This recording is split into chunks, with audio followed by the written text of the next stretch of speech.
estar aqui com vocês, né? Receber esse convite da pastora Márcia, pastor Josias. Eu conheço ele, irmãos, da época que eu tinha cabelo. Não era muito, mas eu tinha um pouco de cabelo. O pastor Josias foi nosso pastor aqui na Assembleia de Deus em Curitiba, no Templo Sede, e eu tive a honra de ser secretário na época que ele foi pastor aqui. Um dia desse encontrei umas atas desse tempo que eu era secretário do pastor Josias aqui em Curitiba. Veja como... Eu até mandei para ele, né? E então foi uma grande alegria. Então a gente se conhece já há bastante tempo, né? Eu estou aqui em Curitiba desde 1990, então foram 30 anos de Curitiba. Eu já vivi mais em Curitiba do que em São Paulo, da onde eu vim, né? Então eu estou muito alegre por esse fato, né? E como sempre, muito, mas muito bem impressionado com a força dessas mulheres da Shekinah, né? Toda terça-feira estão lá, firme. A pandemia começou para os outros, mas para a Shekinah não, né? Então, aqueles que acompanham e sabem do que o Senhor tem para fazer, percebem que é uma inspiração para muitas igrejas esse trabalho de vocês e principalmente das mulheres, a força da mulher, né? A nossa igreja é uma igreja com bastante mulheres, né? Aliás, se não muitas vezes é até a maioria das mulheres, né? Então as mulheres são uma inspiração, né, para nós homens. Então eu fico bem feliz com isso porque estão aí, né? A Shekinah consegue viver numa pandemia com um despertamento, né? Porque talvez se tivesse só fazendo os cultos lá no templo, Portugal não tivesse ouvindo, Curitiba não tivesse ouvindo e tantas outras pessoas não tivessem ouvindo. Então há um despertamento por conta dessa pandemia. Então não tem coisa ruim só, tem coisa boa. A gente só tem que ter óculos para ver as coisas boas, né? Então vocês são uma fonte de inspiração, tanto os casados, como as solteiras, como as viúvas, ou seja, essas irmãs que estão sempre aí trabalhando nesse mês, com um tema que está lá no capítulo 31 de Provérbios, a partir do versículo 10, Provérbios tem até o 9, é um texto, a partir do 10 ele fala da mulher virtuosa, né? E ele começa dizendo, já no primeiro versículo, que o valor dela excede o de muitas joias. E o capítulo 31, às vezes, nos passa uma falsa impressão de que essa mulher é inalcançável, né? Mas a ideia do autor é que ele coloca numa única pessoa um conjunto de princípios e valores e que ele ressalta esses valores durante todo o texto. Então, aquilo é o conjunto de valores e princípios que todas as mulheres devem ter. Não se preocupe se é alcançável ou não. Olhe para esse texto, perceba ele como uma forma de você extrair aquilo que pode ser de melhor para você. A gente não é perfeito em tudo, né? Mas vamos extrair o que tem de essência, né? Então, no capítulo 31, embora passe essa impressão, a gente tem que ler ele também com outros olhos, né? E hoje eu vou abordar pequenos aspectos dessa relação e dessa importância da mulher e algumas coisas que preocupam as mulheres, pegam no calo das mulheres, e há muita incompreensão. Espero que eu seja feliz nessa minha explanação. E eu quero começar ela continuando os versículos seguintes do próprio livro de Provérbios. No versículo 11, no versículo 12, ele diz assim, depois ele dizer que a mulher é como um valor que excede a fina joias, ele diz assim: o coração do seu marido está nela confiado. E a ela nenhuma fazenda faltará. E o versículo 12 diz assim: ela faz bem e não mal todos os dias da sua vida. Tem 2 exemplos aqui, nesses 2 versículos, para você entender o que eu estou falando sobre valores. 2 valores que a gente pode extrair desses 2 versículos. O primeiro é de que essa mulher é confiável. Então, o marido está nela confiado, então, portanto, ela é confiável. Então, confiável é algo que precisa ter, a mulher precisa ser. Olha a importância de ser uma pessoa confiável. E depois, no versículo seguinte, tem um outro conceito. É uma pessoa que faz bem e não mal. Então, isso nos conduz a: eu preciso ter atitudes que vão transmitir confiabilidade nas pessoas, e eu preciso ser uma pessoa reconhecida, que faz o bem e não o mal. Então, a partir desta lógica é que eu quero trabalhar com vocês nessa manhã aí nos Estados Unidos, nessa tarde aqui no Brasil. E a primeira abordagem que eu gostaria que você prestasse um pouquinho de atenção é, a partir dessa lógica da importância e da relevância da mulher, qual é o papel, ou qual é o nosso papel? Qual é o papel dela na família, né? E quando a gente fala de família, a gente está falando de pai, a gente está falando de mãe, e a gente está falando de filhos e filhas. No caso aqui tem bastante filhas, né? Nós não deixamos de ser filhos só porque casamos, né? Continuamos sendo filhos. Se não casamos ainda, somos filhos e continuando sendo assim. O segundo, portanto, é importante entender qual é o papel na sua família. Qual é o seu papel na sua família? É de esposa? Se é de esposa, a gente tem que voltar lá para Gênesis, capítulo 2, versículo 18, diz que Deus deu a esposa como uma auxiliadora qualificada. E a qualificação é idônea. Não é qualquer uma, é idônea. Então, a esposa tem que ser idônea. É mãe, se esse for o seu caso, então você tem que entender bem qual é o papel de mãe. É de filha, você tem que entender qual é o seu papel de filha.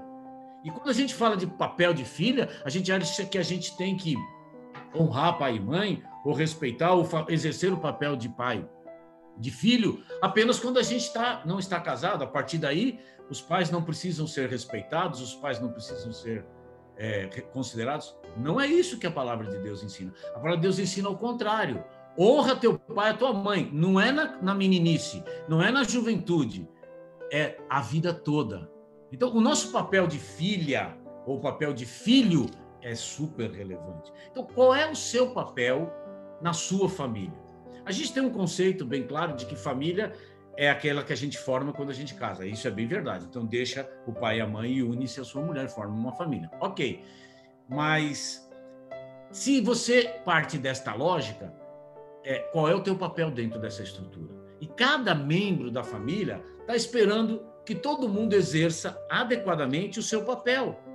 Cada um exerça adequadamente aquilo que ele precisa exercer dentro dessa estrutura de familiar.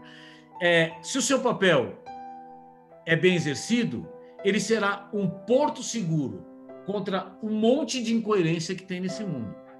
Pensa, se o lar não for aonde a gente tem tranquilidade, se o lar não for o lugar onde a gente pode expressar com tranquilidade as nossas preocupações, como filho, como marido e como esposa, alguma coisa está errada no papel nosso na família. Então, o porto seguro da família é imprescindível para a gente entender. Então, exerça o seu papel de esposa para que o seu marido possa exercer o papel de marido e vice-versa, óbvio. Exerça o papel de mãe para que os seus filhos possam exercer o papel de filhos. E exerça o papel de filha para que seus pais possam exercer o papel de pai. Então, todos na família precisam entender que exercer o seu respectivo papel é fundamental, mas tão fundamental quanto exercer é entendê-lo na plenitude. Então, um é dependente do outro. Não se constrói uma estrutura a partir daí. Uma igreja, ela depende da família. E todo mundo entender o seu papel dentro da família é fundamental. Então, a ausência de consciência do papel de cada um dentro da família tem gerado famílias doentes e, consequentemente, igrejas doentes. Então, a primeira coisa que nós temos que entender é qual é o seu papel nessa estrutura. Então, se é esse o seu papel e ele está claro, que você, então, possa exercê-lo com tranquilidade e com sabedoria. Tem alguém que está com o microfone aberto? Eu estou ouvindo o meu retorno, talvez com alguma coisa. Então, se tem algum microfone aberto, eu estou ouvindo o retorno. A segundo ponto que eu quero abordar aqui fala da diversidade e objetivos que nós temos na nossa relação de família ou na nossa relação de marido, pai e filho. Nunca foi plano de Deus que homem e mulher fossem iguais. Nunca foi. Eles não nasceram para ser igual. O método de criação deles é totalmente diferente. O homem foi feito do pó da terra e a mulher foi feita da parte do homem, né? Então, o homem foi feito para trabalhar, a mulher e para cuidar do jardim, a mulher para o auxiliar. Não é que não é para trabalhar, não é para não fazer, é sempre na estrutura, vou lhe dar uma auxiliadora, né? Alguém que esteja do lado ajudando. O homem é fisicamente mais forte, a mulher fisicamente mais fraca. Eu estou falando um monte de coisa óbvia, né? Na capacidade emocional, o homem também tem diferença da mulher. O homem é racional, a mulher é emocional. O homem pensa uma coisa de cada vez, a mulher pensa 10 coisas de cada vez e ainda pensa nas coisas que o homem não pensa, né? Então é bem diferente. O homem é doador da vida quando ele dá o seu sêmen, mas a mulher reveste de uma importância muito maior porque ela é portadora da vida. Dentro do útero dela se forma uma nova vida. Percebe a relevância da mulher? Eu fico intrigado com esse negócio de feminismo, eu fico intrigado com esse negócio de algumas estruturas, porque se a gente entendesse a relevância só disso, que o homem dá um sêmen e a mulher é portadora de uma vida, já dá a ela um valor extraordinário, excepcional. Então, se você é solteira, desejar ter filhos é maravilhoso. Se você casou, quer ter filho, é maravilhoso, porque isso é uma emoção que só as mulheres têm. Isso é um presente de Deus às mulheres, que os homens não têm. Então, o plano de Deus foi fazer homens e mulheres diferentes e deu a eles atribuições e funções diferentes. E, portanto, eles são bem diferentes. Totalmente impossível você querer mudar um homem, ou você querer mudar uma mulher, ou você querer mudar... É impossível. Então, num casamento, você não casou para transformar ninguém. Quem transforma é Jesus Cristo. Jesus transforma, cura. Você não foi criado para transformar ninguém, né? Então, é totalmente impossível. Então, a gente precisa dessa diversidade de homem e mulher para a gente atingir uma coisa que é de alta relevância em qualquer lugar, na igreja e na família, no trabalho, né? As mulheres solteiras têm isso no trabalho, que é a gente ter consciência de que contribuímos para um objetivo comum. Nós temos que ter em mente que o objetivo comum é que nos induz. Então, uma pergunta importante que a gente já faz de início. Qual é o objetivo comum teu, da tua família, da tua atuação na igreja, da tua igreja, do que você tem no trabalho? Qual é o objetivo comum? Esse é o segredo. A gente precisa ter um objetivo comum, ou seja, qual é a razão de ser? Qual é a missão da sua família? Qual é a missão sua como pessoa? Qual é a missão sua como membro da igreja? Qual é a missão sua como mulher com toda essa relevância dentro da igreja? Então, e como você contribui para esse objetivo comum? A gente tem que olhar para a igreja, para a Assembleia de Deus Shekinah e falar assim, qual é o objetivo dessa igreja? E como eu contribuo com ele? Como é que eu comungo com isso? Como é que eu participo dessa comunidade? Então, você precisa entender com clareza o objetivo comum daquilo que você está participando, da família, da igreja, do trabalho, em tudo isso. Então, sem isso, fica muito, mas muito difícil da gente tocar as coisas e de produzir algum resultado. Acabando essa live e no transcorrer dessa semana, eu tenho uma tarefa para vocês, mulheres. Você tem um objetivo comum? Você consegue perceber o objetivo comum onde você está atuando? Você consegue entender a razão de ser sua, na sua família, no seu trabalho, na sua casa, na sua igreja? Ou será que ele não existe? Ou se existe, é você que não percebeu? E se não fica claro, tem um bom assunto para você conversar com seu marido, para você conversar com seus pais, para você conversar com seu pastor. Qual é o meu objetivo? Como é que eu posso contribuir? Então, o ponto seguinte depende da gente entender o objetivo comum. Então, primeiro e importante passo qual é o objetivo comum daquilo que eu estou participando? Do meu casamento, da minha casa, da minha igreja, do meu trabalho. O que eu entendo disso? E aí, a partir dessa compreensão, a gente vai tratar de entender qual é a missão, ou seja, missão no sentido de valor maior, a razão pelo que aquilo acontece. O que eu quero com isso? Por quê? Porque a partir de missão eu quero falar de submissão também, que isso é um negócio mal compreendido e uma carga imposta sobre as mulheres de uma forma equivocada. Eu quero ler, e eu convido você para ler Efésios capítulo 5, versículos 21 e 22. Efésios 5, 21 e 22.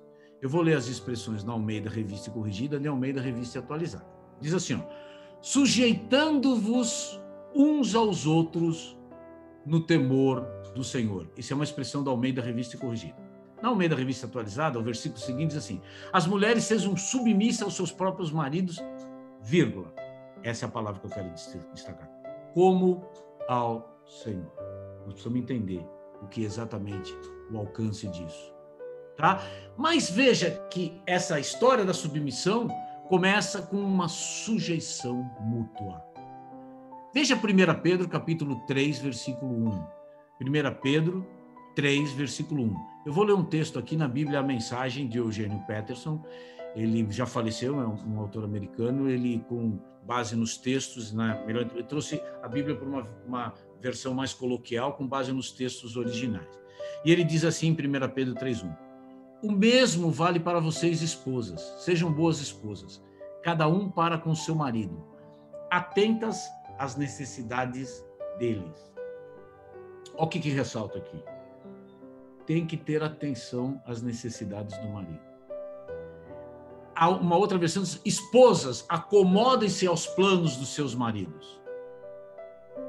Então, eu vou falar um pouquinho de esposa e de marido, de casamento, mas eu queria que as mulheres solteiras ficassem atentas, para elas entenderem que tipo de homem elas vão se casar, para depois deixar bem claro qual é o papel delas e o papel deles nesse processo, para que ela não seja enganada depois com um tirano dentro de casa e vai usar um versículo equivocadamente para servir de julgo, né? Então, no dicionário Strong's Numbers, a Bíblia Palavra-Chave tem esse dicionário, e a Bíblia Olive Tree também tem esse dicionário, você clicando na palavra, é uma Bíblia super interessante. Ela traduz o grego original da submissão, seria o potasso, não sei se é exatamente assim que se pronuncia, mas ela tem o sentido de render-se à admoestação ou conselho de alguém. Ou seja, se curvar a uma admoestação, ou seja, entender a admoestação ou o conselho de alguém, tá? Tem um outro sentido que é obedecer e estar sujeitos, que é um termo que tem origem no militarismo grego e que significa organizar o exército, né, em divisões ou em tropas de uma forma militar para que alguém tenha condições de comandar, para que tenha uma voz única de comando. Você imagina, uma tropa com 10 gente comandando, não vai funcionar se não tiver uma liderança, né? E o Strong também diz que no uso não militar era a submissão, a expressão do hebraico, do grego, ele quer dizer o seguinte, que é uma atitude, e aí tem uma palavra fundamental, voluntária, consciente de ceder, de cooperar, de assumir responsabilidade e de levar e ajudar a levar uma carga. Tem um elemento de consciência e de voluntariedade ali. Então, se eu preciso começar a entender esse processo de submissão como algo voluntário. A gente está falando de submissão ao marido, mas a gente tem que falar de submissão ao pastor, a gente tem que falar de submissão a Deus, submissão às autoridades. Tá? Então, a atitude de ceder ou de assumir responsabilidade, de levar uma carga, é esse o sentido mais exato da palavra. O dicionário online de português, o Dício, diz que uma das traduções admissíveis para submissão é disposição de obedecer. De novo, disposição é assim, eu estou disposto, é um ato voluntário, eu tenho consciência, eu sei que eu quero fazer isso. Não é um negócio, não é uma obrigação, é uma conscientização para aceitar uma situação de subordinação ou uma docilidade uma obediência. Então, tem um ato consciente nesse processo de submissão. Então, depois que eu passo a saber o alcance dessa palavra e eu começo a entender, a dissipar as dúvidas em torno dessa palavra, que é muito mal interpretada, que é tomada como manda quem pode, obedece quem tem juízo, um preceito totalmente equivocado, a gente precisa, então, entender o que é submissão e quanto ela tem dependência de uma missão. Vamos entender sub como alguma coisa que vem e missão como outra palavra. Não como se fosse uma missão e uma missão que assessora e que a ajuda a concluir. Então, se há uma missão, deve haver uma submissão. Por essas palavras, sem missão não tem submissão. E sem submissão, a missão não acontece. Então, pensa, eu tenho uma missão, a submissão é uma missão que faz parte dessa missão. Então, essa pergunta que eu vou fazer agora, ela é importante, porque qual é a sua missão? Qual é a sua missão como marido? A sua missão como esposa? A sua missão como filho? A sua missão como um trabalhador? Qual é a sua missão? E qual é a missão do teu marido? Qual é a missão daquele que lidera na sua casa? Essa pergunta talvez seja a mais importante de toda essa nossa conversa.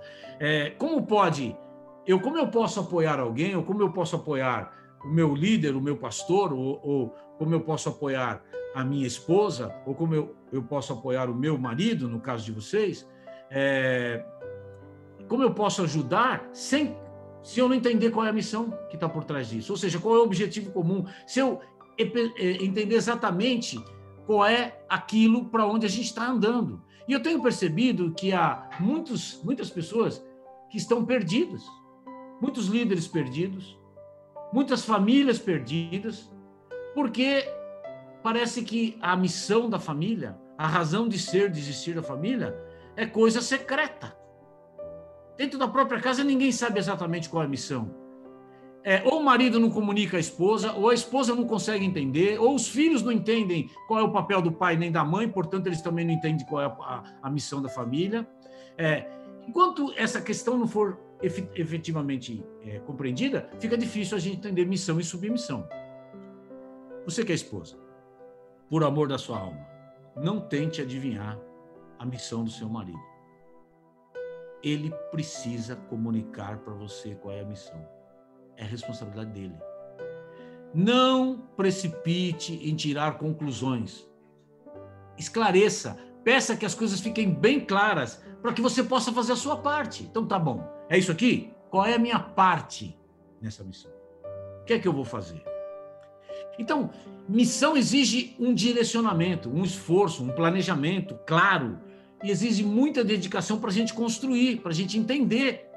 E não é pecado, e não é errado, embora a missão deve ser comunicada pelo marido, ela pode ser construída com a esposa e com os filhos. Pode. Eu tenho filhas adultas hoje que me ajudam em várias coisas na minha vida.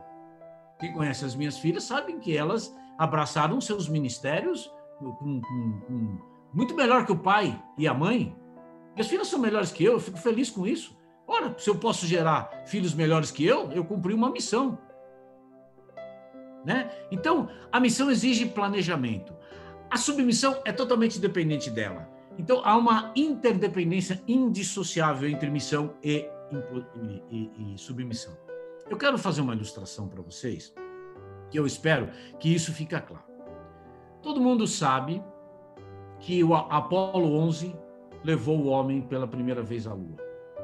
Ok? E o homem pela primeira vez acessou a Lua e pisou na Lua. Né? Então, a missão da Apolo 11 era o seguinte: estava uma Guerra Fria e o presidente Kennedy disse assim, não, nós estamos perdendo essa guerra porque o russo já foi para o espaço. Então, a nossa missão é o seguinte, nós não vamos para o espaço, nós vamos para o espaço, mas no espaço nós vamos até a Lua, na Lua nós vamos descer lá, andar pela Lua e voltarmos de lá vivos. Essa era a missão. Ou seja, está bem claro, eu vou descer na Lua, eu vou sair da Lua e vou voltar para a Terra vivo. Essa era a missão. E esse intento foi realizado, portanto, na década de 60 por 3 astronautas. Essa missão foi dirigida por 3 astronautas, né? Eu pergunto para você, qual é o nome desses astronautas? Você sabe o nome dos astronautas? Você se lembra deles? As pessoas costumam se lembrar de um astronauta. Dificilmente se lembram do segundo e do terceiro. Eu não tenho muito espaço aqui para perguntar, mas talvez você se lembre do Neil Armstrong. Ele disse uma famosa frase quando ele pisou na Lua, ele disse assim: um pequeno passo para o homem, um grande passo para a humanidade. E ele foi o primeiro homem que pisou na Lua. Ele teve esse privilégio de cumprir o ápice dessa missão, que era pisar na Lua. Era pisar na Lua, voltar de lá e voltar. Subir no espaço, pisar na Lua e voltar. Então, pisar era o ápice da missão, era onde a missão se concluía. Mas, como eu disse, foram 3 astronautas. O Neil Armstrong não foi sozinho para lá. Qual é o nome dos outros 2? Será que você sabe o nome dos outros 2? Ou será que você não sabe porque eles foram menos importantes? Porque o Neil Armstrong era o comandante da missão. É ele que liderava o processo. Mas ele não podia chegar sozinho à Lua. Tanto não podia que eles foram com mais 2. Ele precisava dos outros companheiros para estar lá. Então eu vou te ajudar aí se você já não pesquisou na internet. O outro astronauta chama Edwin Buzz Aldrin. Ele foi quem pilotou o módulo lunar e que pousou esse módulo na Lua, tá? E foi ele que trouxe o módulo depois de novo para a nave e que depois essa nave voltou para a Terra. O Buzz Aldrin também teve o privilégio de pisar na Lua. Ele, junto com o Louis Armstrong, pisou na Lua também. Embora ele não tenha sido o primeiro, ele também participa desse processo que era o homem chegar na Lua, né? Mas teve um terceiro, chamado Michael Collins. O Michael Collins não pisou na Lua. Mas a submissão de Collins tinha uma importância e uma relevância tremenda nesse processo. Ela não tinha nada de irrelevante, ou mesmo alguma coisa de inexpressiva, porque Collins era o único dos 3 participantes da missão com capacidade para fazer essa nave atravessar, voltar de volta para a Terra, atravessar a atmosfera, abrir os paraquedas e pousar com vida no mar. E, portanto, serem resgatados. Então, a gente conclui que nós não podemos dizer que Michael Collins não foi importante nessa missão. O fato dele não ter participado de alguns passos dessa missão, ou de alguns atos dessa missão, ou até mesmo do ápice dele, não significa que ele não teve relevância. A relevância dele estava em ser o único que tinha condições de trazer de volta. O objetivo da submissão, portanto, se você olhar pela visão de Jim Collins, era libertar. O que Jim Collins podia fazer era libertar. Então, a submissão liberta e não escraviza, porque ela é que trouxe as pessoas de volta. Ela que fez a missão ser um sucesso, porque ela não começou ainda, ela começou indo e vindo, ela precisava disso. Então, a submissão era libertadora e não escravizadora. Então, o princípio da submissão ele tem sido subvertido em algo bem diferente do que Deus planejou para mim e para você. E é isso que eu vou tentar mostrar. Tem uma expressão entre os teólogos que se chama transcendência ou transcendente. Transcendente é algo que não é comum, que está além do limite da nossa compreensão, ou daquilo que parece racional ou convencional. É alguma coisa muito superior. Então, submissão faz parte daquilo que a gente pode chamar de glória transcendente. Ou seja, que tem o poder de transformar aquilo que parece que não tem importância, aquilo que parece que não tem relevância, em algo altamente relevante. Aquilo que parece que faz mal para a gente, contribui em algo que coopera para o nosso bem. É isso que Deus faz quando eu e você estamos submissos a Ele. Na sua relação com Deus, você, quando está submisso a Ele, você é tratada com relação de humilhação, de imposição, de opressão? Não. Eu não sou tratado assim na minha relação de estar submisso ao Senhor. Eu sou tratado assim? Não. Em absoluto. Ao contrário, o Senhor vai me levar à glória que eu nem conheço, mas que é transcendente. Eu estar submetido ao Senhor vai me transformar e me dar um corpo glorioso, para uma glória transcendente. Vamos entender. Jesus no Getsemane, dizendo assim: Pai, afasta de mim esse cálice. E o Pai silencia, e ele por 3 vezes pede a mesma coisa. Mas olha a força de uma missão bem definida e de um propósito bem claro. O que Deus queria? Salvar a humanidade. Por que Jesus foi escolhido? Para fazer isso. Então a grande missão era salvar a humanidade. Qual era a submissão de Deus, de Cristo, digo? A submissão de Cristo era ser o Cordeiro de Deus, que tira o pecado do mundo. Para um glória aí, irmã. Resultado, somos livres da escravidão do pecado, porque alguém tinha uma missão e alguém cumpriu a submissão de ser o Cordeiro de Deus, para que eu e você fôssemos libertos. Então a submissão que eu tenho em relação a Cristo, ela é libertadora. A submissão a qualquer autoridade é um ato de fé. E ela tem que ser exercida sobre essa ótica. Veja 1 Coríntios 11, versículo 3. 1 Coríntios 11, versículo 3. Diz assim, ó: quero, porém, que saibais que Cristo é a cabeça de todo homem. E o homem é a cabeça da mulher. E Deus a cabeça de Cristo. Ou seja, tem uma escadinha aí: Deus, Cristo, homem, mulher, filho, e vai assim. Então, submissão é algo que foi planejado para Deus, não para humilhar, não para diminuir, não para dar glória transcendente. E quando a mulher se submete à autoridade do marido, quando o filho se submete à autoridade do pai, quando a ovelha se submete à autoridade do pastor, voluntariamente, pela fé, a essa hierarquia que Deus estabeleceu, Deus não o faz menor, Deus não os transforma em menores. Deus nos chama de amigos, de filhos, de auxiliadores. É isso que Deus faz.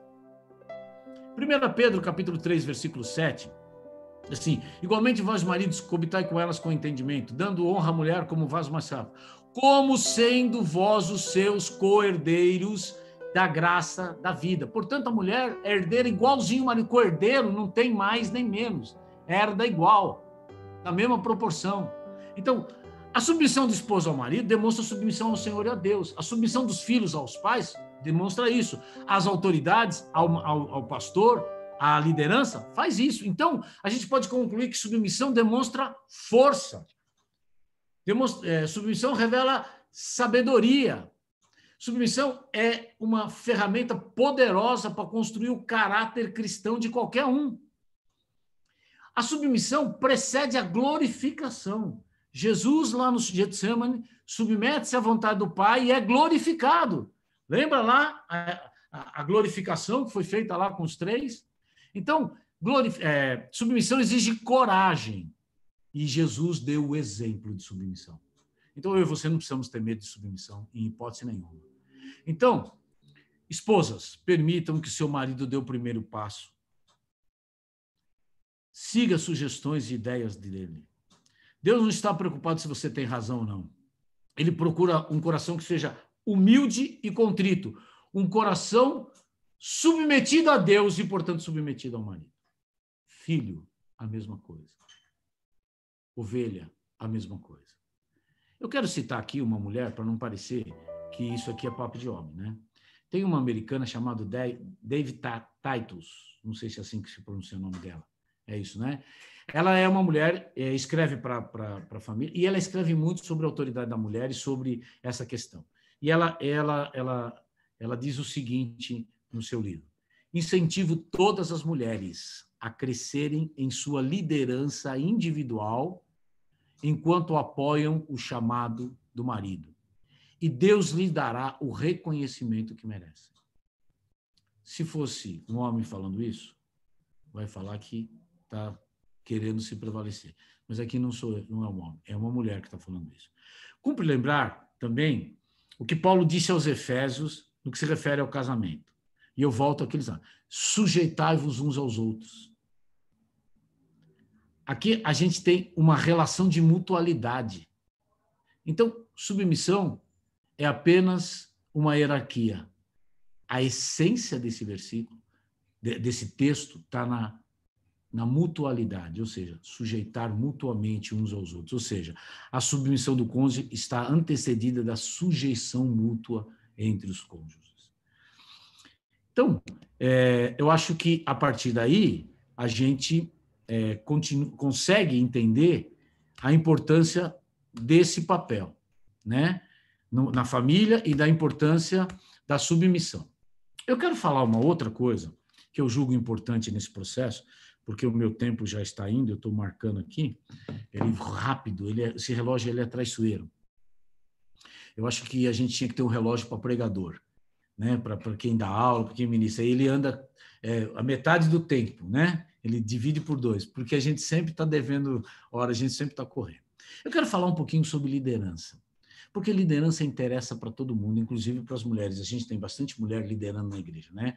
Liderando no círculo de oração, liderando nas crianças, liderando em tantas questões. A professora Márcia ajudando o pastor Josias na liderança, e a gente tem essa. Então, é importante entender um pouquinho de liderança, porque ela também vai passar por essa estrutura de a gente entender o papel de cada um, né? E eu sempre digo, mais uma coisa para valorizar as mulheres. Qual foi o homem educado por um homem até os 8, 9 anos de idade?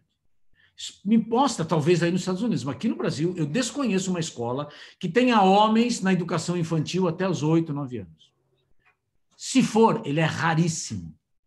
Então, assim, na prática, mulheres, vocês formam os homens, porque ensinam o menino e depois de grande ele não vai esquecer. Quem dá o primeiro ensinamento para os homens são as mulheres. Então, os homens se esquecem disso, né?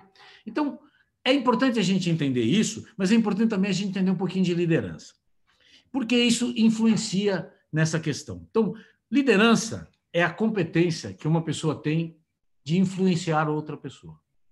Tem 250 conceitos de liderança, mas, na verdade, não há liderança sem influência. Então, se você não influencia, simplesmente você não lidera. No lar, a liderança pode ser uma combinação das habilidades do marido, da esposa, e no meu caso, que são filhos adultos, pode ser uma combinação também de capacidades dos filhos. Então, o que não pode haver no lar é falta de liderança, né? O que não pode faltar em qualquer lugar é liderança. Trabalhando numa empresa que não tem liderança, que a liderança é frouxa, que a liderança não toma atitude, que a liderança não tem, claro, uma missão, uma visão, não funciona. Então, o modelo bíblico de liderança diz que ela tem que ser exercida e reconhecida na cabeça do casal, tá certo? E aqui, pastor Josias, nós temos que fazer uma conversa com os homens, porque, infelizmente, maridos delegam a liderança da casa, principalmente a espiritual, para a esposa. E principalmente quando ela tem isso de uma forma natural, porque tem gente que tem liderança natural. 5% das pessoas lideram naturalmente. 5% das pessoas lideram porque alguma crise as fez liderar. Por exemplo, uma mulher que sempre foi dependente do marido para fazer as contas, para pagar tudo, o marido morre, ela vira um gigante, resolve o problema da casa, trata tudo. Então, quantos lares de mulheres no Brasil são dependentes de mulheres, de homens irresponsáveis que abandonaram os lares? Né? Então, a crise também faz líder, mas 85% das pessoas aprendem a liderar. E o modelo bíblico de liderança é que a liderança é do marido. Então, às vezes, alguns maridos delegam isso para as mulheres, mas está errado. Vamos marcar uma conversa com os maridos para a gente tratar com os maridos sobre isso, mas isso é outro papo. Não quero dar muita colher de chá para essas irmãs, né? Mas a gente precisa ter uma conversa com os maridos, tá bom? Mas está errado, minha irmã. Está errado. O mais triste é que quando a gente vê também mulher tomando a liderança do marido. Aí ela dá um monte de explicação. Ele é muito lento, meu irmão. O homem é lento mesmo. O homem é lento. O homem só pensa uma coisa cada vez. A Márcia senta do meu lado e começa, entra nessa rua, muda de faixa, faz aquela, muda aquela outra. Não, ela é uma copilota. Eu falei, Jesus, querido, ela está no telefone, no FaceTime com a minha filha, e eu estou dirigindo aqui, ela fica assim, pega a pista de carro, fala no telefone, querida, deixa eu dirigir. Aí ela falou assim, essa fila, você vai ter que virar à esquerda, falta 3 quilômetros. Mas fala no telefone, né? Então, tem mulheres que gostam, não estou falando mal da Márcia, não, estou falando que é uma verdade que as mulheres são assim, né? Isso é uma maravilha, isso faz parte da diversidade. Eu me sirvo disso. Eu sou um perdido, irmãos. Eu dependo da Márcia. Eu fico bravo que ela comanda as coisas, mas na verdade eu sou um perdido, eu não devia ficar bravo, né? E aí, não tome a liderança do seu marido. Ele é muito lento, ele não tem iniciativa, ele tem muito trabalho, não tem tempo, ele é tímido, e vai um monte de desculpas. Minha irmã, você precisa ajudar o seu marido a ser líder. Você precisa ajudar ele a ser líder. Eu estou vendo um monte de mulher rindo, eu estou percebendo que vocês estão se identificando com algumas coisas que eu estou dizendo. Eu tenho a impressão que acho que a gente tem que passar isso para os homens, para eles saberem que é isso. Depois eu vou ensinar uma técnica que eu aprendi sobre como ensinar uma mulher a fritar ovos. Como elas ensinam a gente a dirigir. Não é? A gente vai ensinar, vai lá na cozinha ensinar elas a fritarem ovos. Não, entra aqui, não, pega a direita. Não, por que você está nessa pista? Por que você está com ovo assim? Não, quebra no ladinho, cuidado, vai cair casca, né? É assim elas fazem quando a gente está dirigindo, né? Mas, enfim, mulheres sábias não agem assim, mulheres tolas agem assim. Vamos entender o nosso papel na liderança. Não extrapole a liderança do seu marido. Tá, mas e daí? Eu enfrento problemas desse tipo, né? O meu marido abriu mão, deixou essas coisas meio relegadas, esse negócio ficou meio relegado. E como é que eu faço para isso? Como é que eu resolvo isso? Eu não tenho solução para isso, eu gostaria de ter. Eu tenho algumas coisas que eu aprendi na minha vida como líder, que eu fui por muito tempo, trabalhando na iniciativa privada e liderando na igreja há muitos anos. Primeiro, é um elemento de comunicação. Lembra que eu falei que influência, a gente exerce a influência? Influência é liderança? Por isso que agora é importante o que eu vou dizer. A comunicação é a forma como você verbaliza ou como você usa para influenciar, tá? Então, por exemplo, uma influência para baixo é simples, né?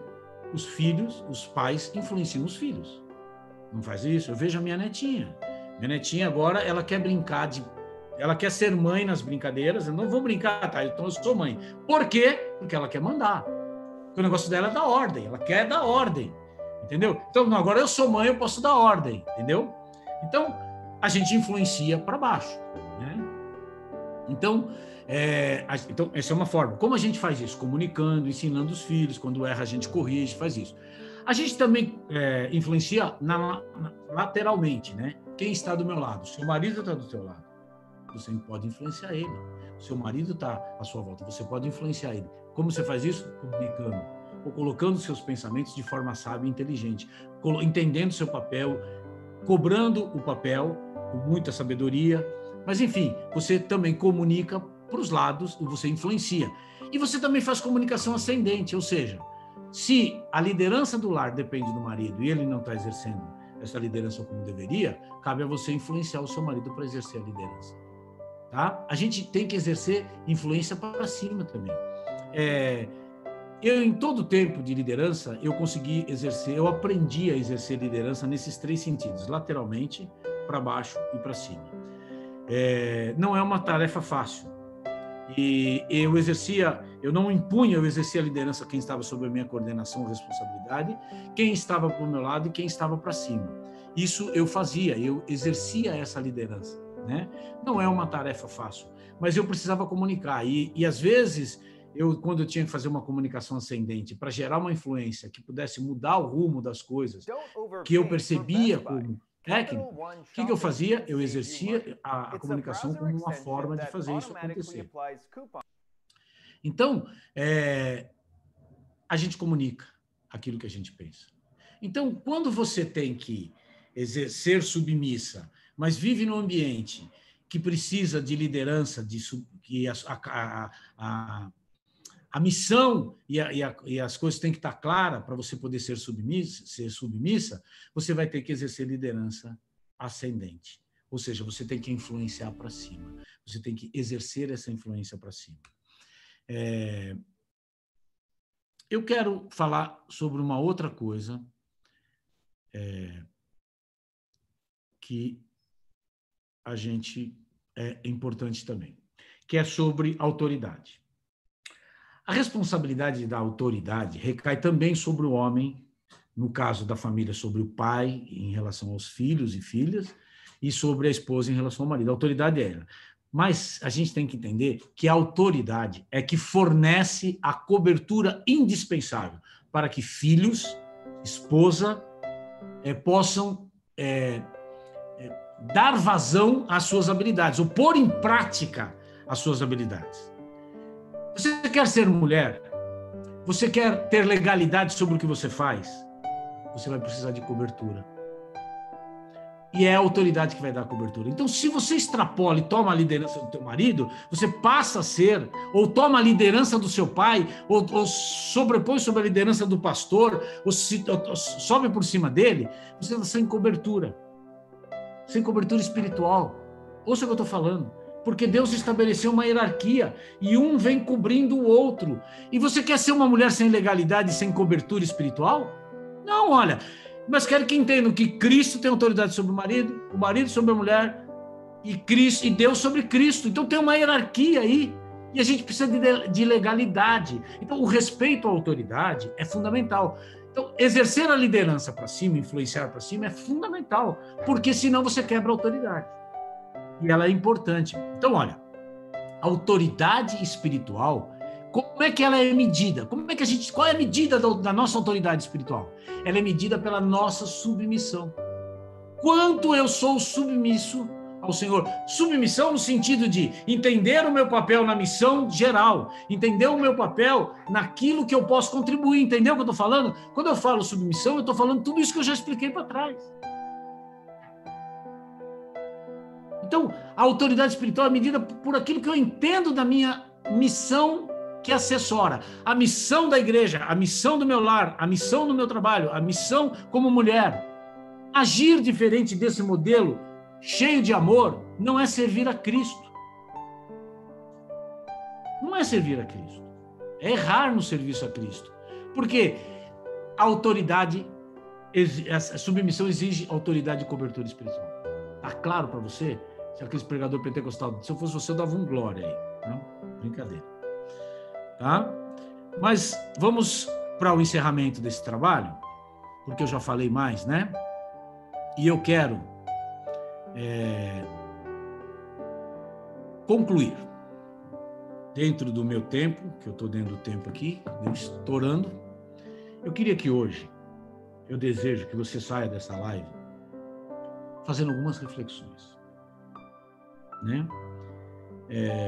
Não é assim, não é para aviãozinho agora, não é para tempo de glória, não é nada. É para razão. O culto é racional agora. Eu quero que você leve para casa essa reflexão.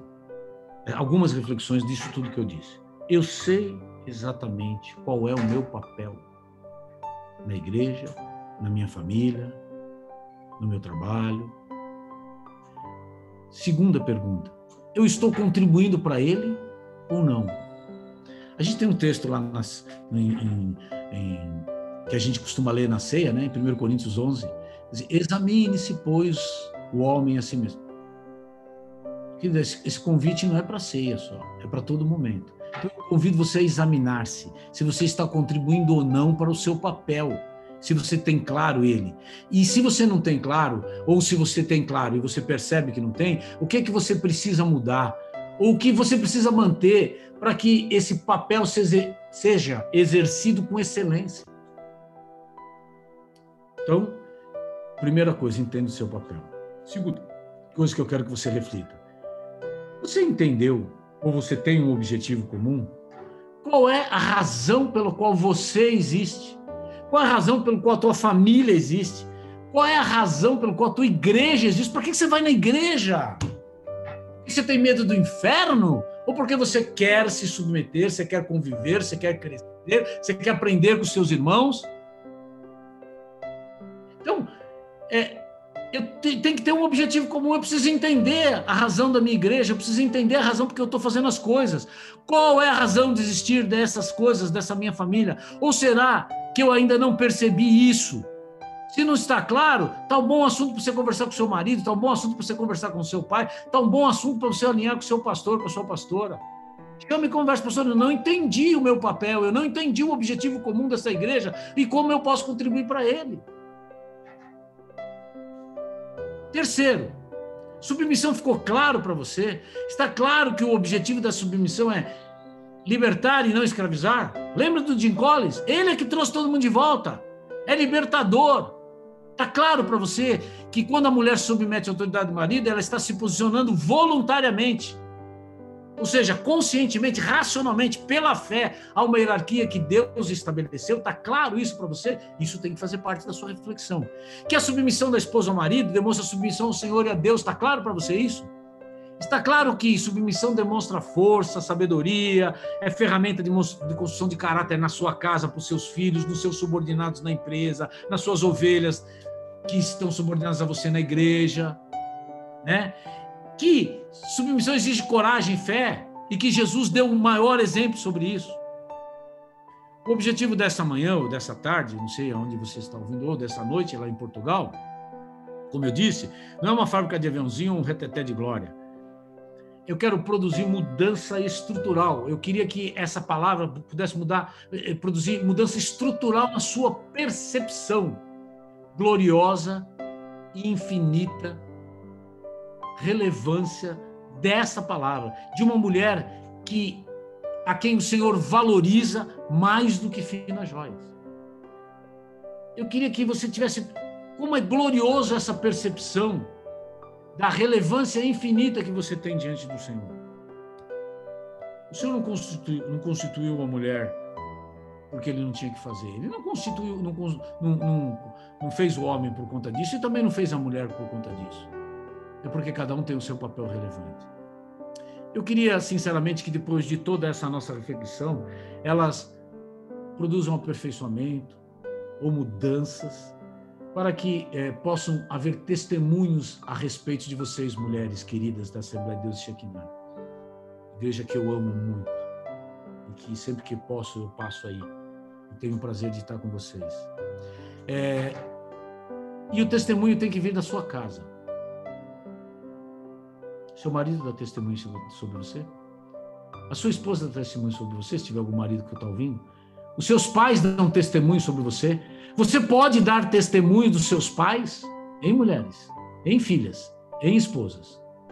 Eu me lembro daquela mulher que foi procurar o profeta porque o marido tinha morrido e os filhos estavam sendo levados como escravos para pagar uma dívida. E ela dá um testemunho do marido. Tu sabes que o meu marido era um servo fiel. Então, assim, é importante você saber como as pessoas testemunham a teu respeito, dentro da sua casa, dentro do ambiente que você vive. Você já teve condições de perguntar para a sua pastora e para o seu pastor qual testemunho ele dá a teu respeito? Teve coragem de fazer isso? O seu líder do seu departamento, você já teve coragem de perguntar isso? E aí, esses testemunhos a teu respeito falam mais do que qualquer outra coisa. E aí, que o testemunho seja o testemunho do versículo 11, versículo 12 do capítulo 31 de Provérbios. O coração dos teus maridos está confiado, né? Nela está confiado. E a ela nenhuma fazenda faltará. Veja, a fazenda não falta porque o marido confia nela. Então você é confiável? Você faz bem e não mal? É muita coisa, né? Talvez você vai ter que voltar lá no vídeo e fazer um pause para anotar tudo isso, mas eu gostaria sinceramente que isso assim, inculcasse na sua mente como um valor impressionante para a sua vida. E a partir daqui eu quero, com a permissão da pastora Márcia, eu quero orar por essas mulheres. Eu quero orar para esses propósitos. E eu gosto sempre, antes de abrir a minha boca para orar, eu gosto que essas reflexões que eu pus, e são tantas, se você captou uma ou duas, é tanta coisa, né? Eu falei tanta coisa. Mas eu queria que você parasse um pouquinho antes da minha oração. Só ouvindo essa música maravilhosa que está tocando aí no fundo, só para te inspirar a você olhar assim, aonde eu preciso mudar? Em que ponto eu preciso aperfeiçoar? Em que ponto eu não posso deixar de fazer o que eu faço porque o que eu estou fazendo é correto? e é certo. Então eu quero deixar você alguns segundos com você mesmo, para que você possa sair daqui com uma vontade de praticar alguma coisa do que você ouviu isso, como é o conselho que nós temos na palavra do Senhor. Feche os teus olhos, cubra a sua cabeça para nada te distrair, mas é você e mais ninguém, sozinho aí onde você está.